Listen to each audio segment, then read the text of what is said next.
Hello Royals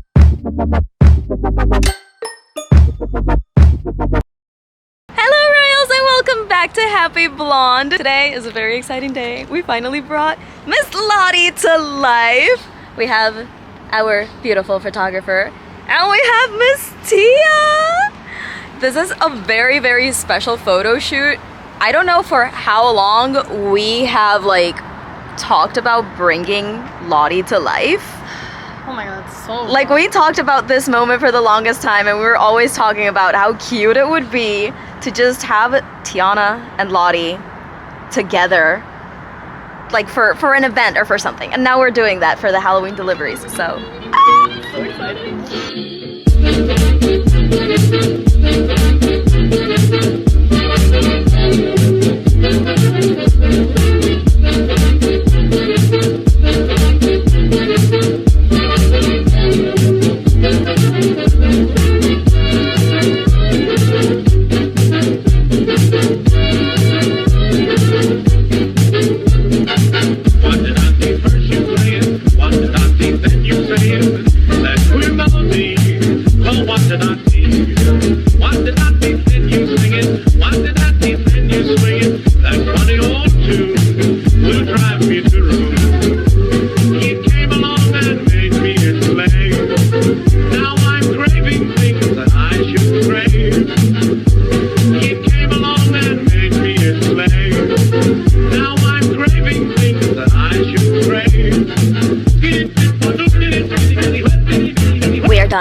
We are happy. Something to point out about Lottie that I saw when I was researching about her, because obviously there's not really a lot about her. We're the first company in Puerto Rico to have her. We're probably gonna be the only one so far, but I don't care, she makes me happy. Here's the thing, Lottie's makeup is not entirely pink. If you look at the picture, her makeup is actually, her lid is actually lilac. So it's kind of odd when I was doing her makeup, so that's why I combined pink and lilac, but her lid is actually lilac. It's not pink, peeps. So a little note. And she doesn't actually have a beauty mark. Like, she creates that for herself at the ball. Another point. Okay guys, so it is a couple days later from the Lottie shoot. I want to just kind of sum up everything, how it was bringing Lottie to life, and I have some really good tips that I do want to give you whenever you are going to be friends with Lottie. Even though Lottie is a very, very obscure character that a lot of companies don't have, but I promise you she is very, very fun. So whenever I am done premiering a new character and whenever I host the photo shoot for said character, the first thing that I do, obviously, whenever I go through all the things that we used, is just see what worked and what didn't. With Lottie, it was just the wonderful luck that everything that I chose worked perfectly. There wasn't any costume malfunctions or things that we do need to fix.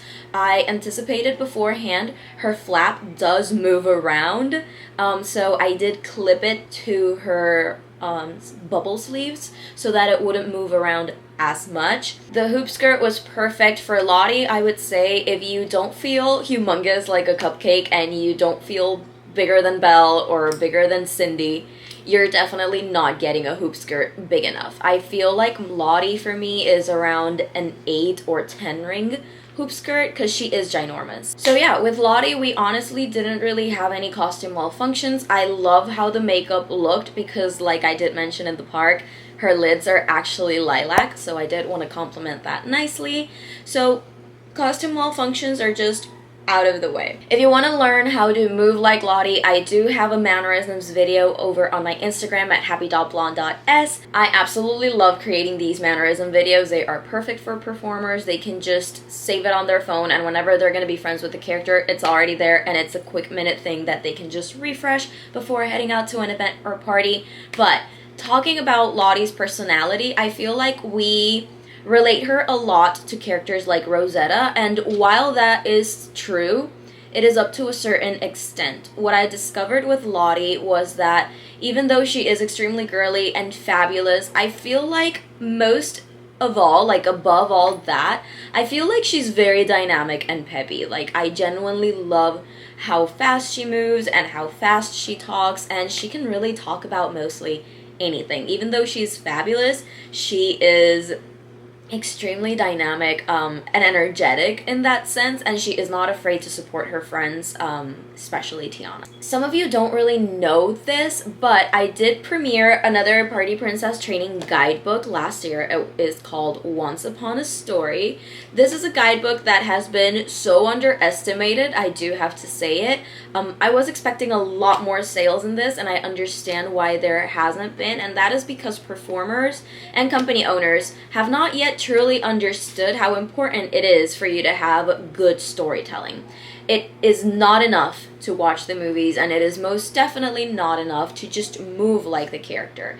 So that's why I created this handbook, guidebook. It is on my website like always, and it does have a chapter or a section for each character, including obscure characters like Miss Lottie. It goes over everything like what's their birthday, when and where her story takes place, likes, hobbies, tough questions. It has story ideas that you can use for Lottie and where to get your story inspiration. So I'm just gonna go ahead and just pick Color Lover. These are story ideas that, again, you can use for kids. Let's say that if kids ask you to wear another color that isn't pink, because obviously she does wear pink throughout the entire movie, you can say, honestly, I do wear other colors, but pink is my absolute favorite. It symbolizes feminine energy, love, and beauty, all qualities that resemble and I aspire to have. I love wearing different tones of pink because some are darker and others are lighter. How about we go around and you tell me your favorite color and if you like the darker or the lighter tone. Again, very lengthy stories, but sometimes you can need very lengthy stories and sometimes you just need a little fragment of it. Where to get your Lottie inspiration from. Femininity, style, New Orleans, privilege. That one is interesting because knowing that she grew up nicely and teaching up kids that growing up that way doesn't make you entitled is extremely important.